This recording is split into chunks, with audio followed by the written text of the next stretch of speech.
Hi friends, before we start this video, I want to give a quick shout out to my last video, which was the best movies and TV shows app. If you haven't already watched it, please do go and watch it now, as it's back up after YouTube mistakenly took it down. You should see a link to it now in the top corner of the screen. That's it guys, enjoy the rest of the video. Hey guys, welcome back to the channel, and today we're going to be looking at the CarpodGo T3 Pro, the ultimate companion for your in-car entertainment needs. So you might be asking, what exactly is the CarpodGo T3 Pro? Well, it's a sleek and lightweight wireless display that seamlessly integrates with both Apple CarPlay and Android Auto. So whether you're in the iPhone camp or the Android camp, the T3 Pro has got you covered. And installing the T3 Pro is a breeze. Just attach it to your dashboard or windshield and you're good to go. You also get a reverse 1080p camera with this unit, which you simply connect to your reverse light, which will then activate when you switch into reverse gear and show up on the CarPodGo screen. With its 60 frames per second display, the T3 Pro ensures crisp visuals and smooth animations. Say goodbye to the laggy interfaces. Whether you're using an iPhone or an Android phone, the T3 Pro seamlessly connects to your device. Access your favorite apps, navigation and messages all hands-free. You can connect via Bluetooth or use the aux cable, whichever suits your preference. Now, I've been using the CarpodGo T3 Pro for a few weeks now, and let me tell you, it's a game changer. I'm no longer squinting at my tiny phone screen while driving, plus the wireless connection means there's no messy cables. So if you are ready to upgrade your driving experience, let's check out the CarpodGo T3 Pro together. Okay, let's begin with a quick rundown of specs and features of the CarpodGo T3 Pro, and then I'll go on to do a quick unpacking and tell you what's in the box. Powering up the unit takes a couple of moments, which is always a positive thing. Now, I've already paired it up to my Android phone, so I'm using Android Auto, and I did it via Bluetooth, and it's a standard process. And it's a similar process using an iPhone with Apple CarPlay. Now, as you can see, as soon as you power up, it will automatically detect your phone and connect to it and run the Android Auto or Apple CarPlay. And if you are in the auto mode, click on the apps icon and click on exit to go back to the startup screen. Now from here, click on the play button and you'll get the option to connect to Android Auto or Apple CarPlay. Now because I'm already connected to Android Auto, it gives me the option to connect to Apple CarPlay. Next along we have the button to go into navigation mode. Next to that we've got the Bluetooth settings, and from here we can look at all the settings. You can set your language, date and time, and your time zone. And of course we've got Bluetooth. Below that we've got display settings, and we get a little message pop-up, and it tells us that the system automatically switches between day and night modes based on the time period, which is great because it's not going to be so bright at night. And from here we can also manually change the brightness, select different wallpapers. There's an option of 3 different ones. Now this next feature I really do like. You can actually change the logo that comes up on the screen when you first boot up the system. And there is literally hundreds of car makes. You can just scroll across and it just keeps on going. Some of these cars I've not even heard of. As you can see, it ranges from Porsche, Ferrari, Lamborghini to Skoda. Now as a demo, I'm going to set it to Ferrari, and if I just find it, select it. And now when I reboot, it should be the first thing that shows up on the screen, the Ferrari logo. You get the little message saying setting as logo success. Below the logo we've got car display settings, and we've got right hand drive mode, mode 60 frames per second and 10-second timeout return CarPlay. We've got volume settings for media, navigation and phone. We've also got audio output settings. We can select dual Bluetooth, FM, auxiliary and speaker, which is the inbuilt speaker. And finally we get some about information. Okay, let's test out that Ferrari logo. I'm just going to reboot the system.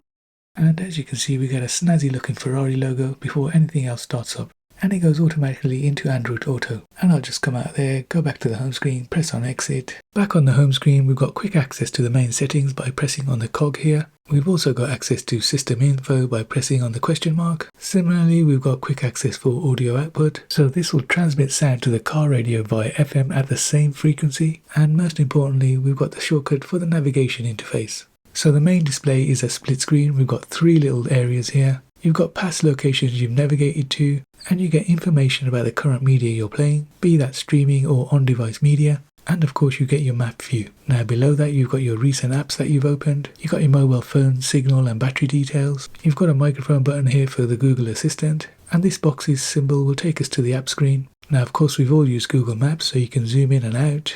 And as you can see, scrolling around the screen on the map is no issue, there's no lag, no stutter, it's very smooth. And overall, having this big screen is a pleasure to use. And of course you get the full features of Google Maps, including satellite view and traffic information.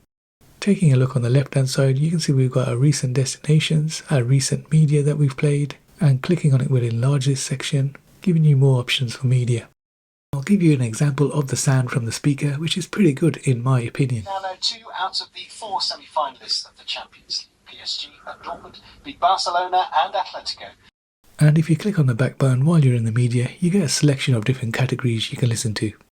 Now while you are on the navigation screen, you've got quick access to settings, and you can update your message settings, your startup mode, your display. You can even choose your taskbar widgets that show up when you first boot up. Now this is a new feature they've got with the CarPod T3 Pro. It's electric vehicle settings, and it's called Get EV Features for Maps. Now I assume this is electrical charge points for electric vehicles on the maps. All you need to do is select the relevant charger.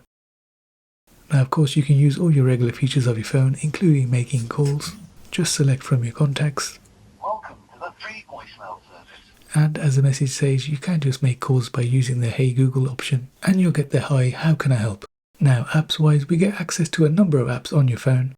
We have the exit icon, which will take you to the home screen. We've got access to calendar, a game snack folder which has got some Java games in there, and of course Google Maps. Access to your phone's messages. You've got the news icon, which will give you access to all the media channels, including news, world, sports, entertainment, politics, you name it. We've got the phone obviously, and we've got podcasts. And you can search for podcasts and look at your library. You can look at your subscriptions, and you can even download them and have them playing in the background while you're driving. You also get access to your reminders, settings, the weather, and there's even WhatsApp if you've got it on your phone. So I suppose what comes on this screen depends on what you've got on your phone. And lastly, I want to look at customize, and this option will actually launch an app on your phone, and from there you can customize the launcher the way you want it. Okay, let's take a quick look and see what we get in the box. It comes very nicely packed, reminds me of another company. First thing we see is some foam padding. Great to see they're taking that extra bit of care to get it to you in perfect condition. So the first thing we see is the user manual. Good to see loads of colour pictures showing you how easy it is to set up the CarpodGo. Next up, it's the CarpodGo T3 Pro with its 8.9-inch screen. And let's take a closer look at the screen. As you can see, it's very nice. There is a small thin bezel around the screen, which is barely noticeable. On the back we've got the ball attachment, and this whole backplate is magnetic, so you can just quickly take off the screen from the stand. Connections wise, we've got USB-C power in, we've got audio, AV in, mic and USB-C. Under the screen in the box there's loads of more goodies. We've got a windshield mount, and it's simple to attach. As you can see, just unscrew the nut on the back of the screen and it just slides in. We've got a car charger for the CarPodGo, just plug it into your cigarette lighter.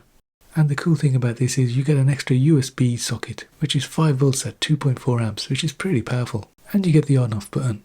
You also get a suction cup base, which you can attach to your dashboard, giving you an even surface to attach to. You get an OTG cable for software updates. Now this is the reverse camera extension cable, which you use with the 1080p camera which is supplied with the unit, which of course is the reverse camera which is going to show up on your CarPodGo screen when you reverse. So obviously this needs to be stuck on the back of your vehicle, and we've got some mounting plates on it. And it connects to that extension cable I mentioned earlier, so it should reach the end of your car however long it is. We also get another mount for your dashboard. So technically you could have multiple mounts on your car dashboard, which can be useful if you've got a partner who's a different height than you. We also get a 3.5mm aux cable for connecting the CarpodGo to your car's sound system. You also get these aux Bluetooth receivers for cars that don't have Bluetooth built in. And lastly, you get some adhesive tape to secure the CarpodGo to your dashboard. So guys, this is all you get in the box. The CarpodGo T3 Pro definitely gets a seal of approval from the tech figure, especially if you've got an older car without any inbuilt screen.